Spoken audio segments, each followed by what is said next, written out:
Olá, tudo bem? Como você está? Brincou muito com a sua ideia? Conseguiu fazer o protótipo dela? Eu espero que você tenha brincado muito e se divertido muito também. Você fazer o protótipo da tua ideia te garante uma visão 360 valiosíssima de estrutura, recurso, impacto, pontos cegos que você ainda não estava vendo, visão 360, enfim. Você só tem a ganhar fazendo o protótipo da sua ideia e a partir dela tomando as decisões necessárias para você partir para a ação, né? Minimizando o risco e tudo mais. Se você não assistiu o vídeo Planejar para Agir brincando com a sua ideia, corre lá no nosso site, vou colocar o endereço aqui, que ele ainda está disponível lá. E a partir desse vídeo eu recebi muitos insights, eu recebi aí retorno das pessoas falando qual seria um novo tema para a gente conversar.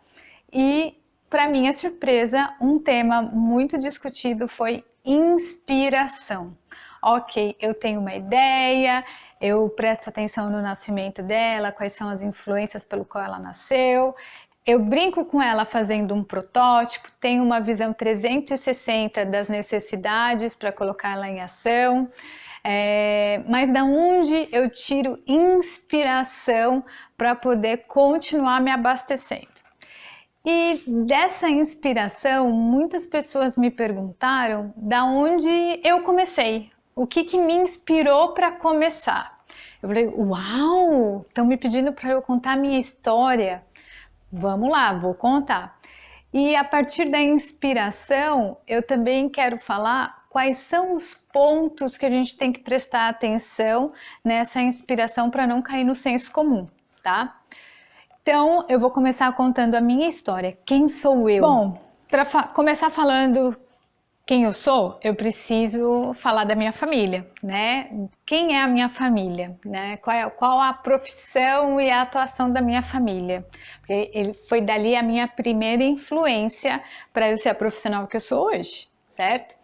Bom, eu tenho uma família híbrida. O que eu chamo de família híbrida? Eu tenho pessoas que decidiram empreender e deram muito certo ou deram muito errado, ganharam muito dinheiro ou perderam muito dinheiro, enfim, mas foram para o empreendedorismo, foram investir na sua profissão sendo patrões. Naquela época eles diziam que não serviam para ser empregados, que eles queriam ser patrões, era essa a motivação deles, né? E eu lembro muito das conversas com os meus primos, desse meu lado empreendedor, eles sempre diziam assim, nossa, eu acho muito bonito na nossa família, nós temos uma veia para solucionar problemas. E eu achei isso muito bacana e guardei isso, né? A veia do empreendedorismo estava ali na família para solucionar e ajudar a melhorar a vida das pessoas. E guardei isso. Do outro lado da família, eu tenho os tradicionais, né? Os tradicionais, os CLTs da vida. São as pessoas que decidiram estudar, ter uma profissão e trabalhar dentro de uma empresa, né? E eu iniciei a minha carreira por esse lado mais tradicional. Eu fui muito mais inspirada a ir para esse lado mais tradicional.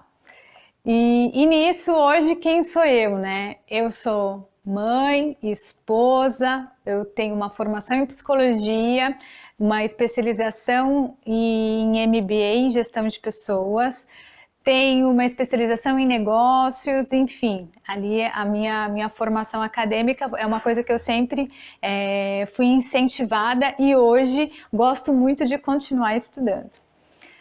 Partindo disso, da onde começou a minha profissão? Eu tenho 17 anos de experiência em recursos humanos, trabalhando em empresas de médio e grande porte. Eu já saí da faculdade trabalhando em RH, sempre em empresas que me deram condições para estar em cargos diferenciados, em cargos de liderança, buscando resultados, enfim, sempre fui muito movida a resultados e as empresas por onde eu passei sempre me incentivaram muito a desenvolver e a me dedicar nesse lado. né? Nesse meio do caminho eu casei, chegaram os filhos e num determinado ponto as crianças começaram a exigir um pouco mais no sentido de mãe, a gente quer você um pouquinho mais perto, né? A gente quer você um pouquinho mais junto. Afinal de contas, quando a gente está trabalhando numa empresa, a gente tem uma dedicação de horas ali a dispor para aquela empresa. 8, 10, 12, 14 horas. E uma hora isso começa a bater na nossa porta. E foi exatamente o que aconteceu comigo. Começou a bater na minha porta, as crianças começaram a pedir um pouco mais da minha presença e eu entendi que a empresa não tinha a pegada de me deixar mais tempo em casa, viajar menos e tudo mais. E aí eu tomei a decisão de colocar todo o meu conhecimento, meu potencial a dispor do meu negócio. E aí eu fui para o outro lado da família, a veia empreendedora. Lembra? Nossa família tem na veia a busca por soluções para ajudar a vida das outras pessoas. Eu falei assim, bom, agora chegou o momento de eu colocar a minha experiência, a minha capacitação em prol disso. E fazem 3 anos que eu fui para o mundo do empreendedorismo, trabalhando com uma consultoria de gestão de negócios, de gestão de pessoas para pequenas empresas, né? Então eu saí de um polo e fui para outro para ajudar a buscar soluções para facilitar o desenvolvimento das pequenas empresas. Bom, essa é a minha inspiração. A minha inspiração ela veio da família, ela veio do meu contexto e da minha história familiar. Quando eu fui para o mercado, eu falei, uau, meu Deus, aonde eu amarrei meu burro? Por muito tempo eu me perguntei isso, né? Porque o processo de transição, ele não é um processo fácil, ele não foi um processo tranquilo, pelo menos para mim, né? Você sai ali daquela segurança e tudo mais, mas enfim. Para eu me manter inspirada, eu precisei buscar outras referências de inspiração.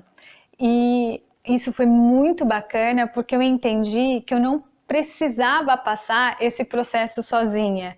Que além de mim, tinha muitas outras pessoas fazendo o mesmo caminho e que a gente podia passar junto, trocando informação, trocando ideias, enfim. Dava para ter ali uma fonte de inspiração, troca muito grande. E eu passei a frequentar instituições, grupos de fomento ao empreendedorismo, que trabalham fomentando o empreendedorismo já há muito tempo, como por exemplo o Sebrae, o Ciesp, a ACI. Dos últimos tempos para cá, muitos grupos de empreendedorismo feminino começaram a surgir e eu participo de muitos, como o Conselho da Mulher Empreendedora, Mulheres que Decidem, Empreenda Mulher, Mulheres de Salto, tudo isso aqui na região de São Paulo, tá, gente? Mas eu acredito que é um movimento que permeia aí diversas cidades e diversos espaços aí ao longo desse Brasil, porque é um movimento que a gente não vive sozinho, a gente vive aí dentro, muita gente chama isso de crise, mas eu chamo de oportunidade e transformação que o mundo está passando e a gente vai se ajustando ali. Desses grupos, eu me abasteço dessa inspiração. Isso tem um lado extremamente positivo, mas tem uma questão de cuidado que a gente tem que tomar muito grande. E o que eu chamo desse cuidado? Vou ilustrar com um exemplo. Dias atrás eu li uma reportagem de um empresário que hoje está super bem, que está com altos resultados e tudo mais, que quando ele começou a falar sobre a ideia dele, ele buscou pessoas da área para falar, olha, eu estou com essa ideia, o que você acha, o que você me orienta, enfim.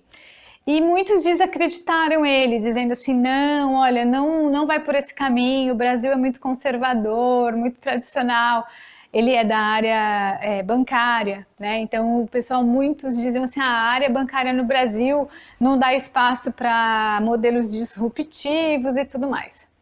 Só que ele não via toda essa dificuldade, ele tinha uma visão muito maior do que as pessoas estavam falando. E insistiu na ideia e fazia uma outra pergunta para as pessoas. O porquê que você acha que a minha ideia não vai dar certo?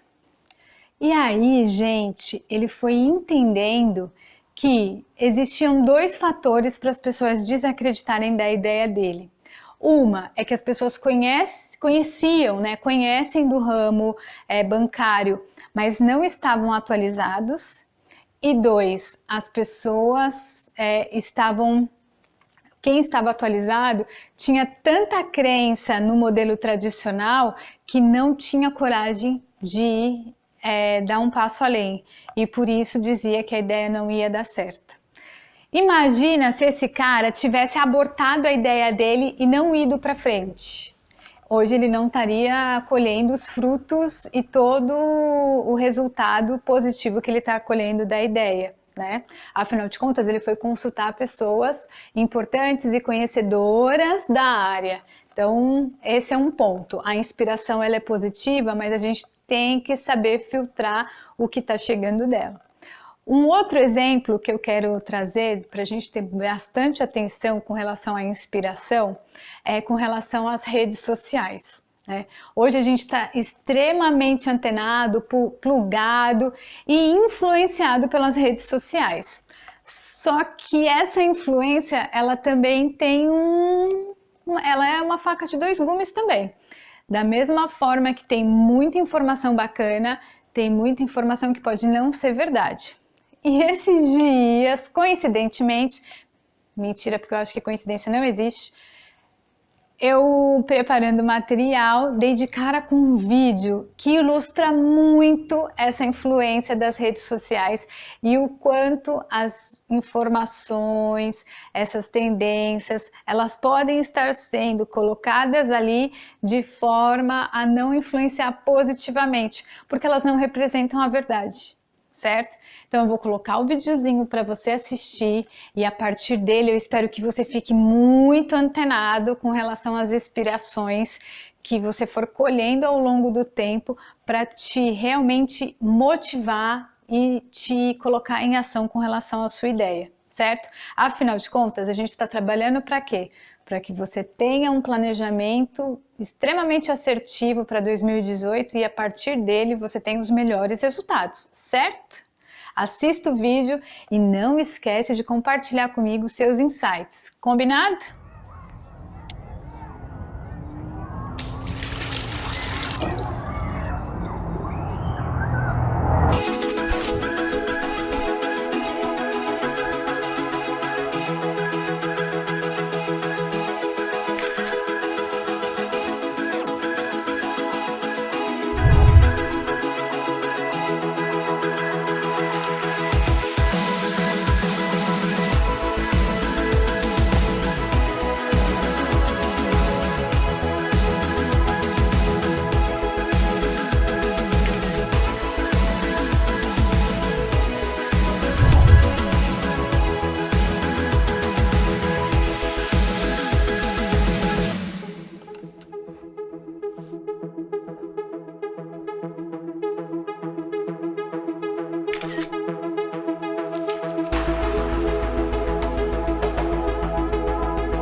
Tchau!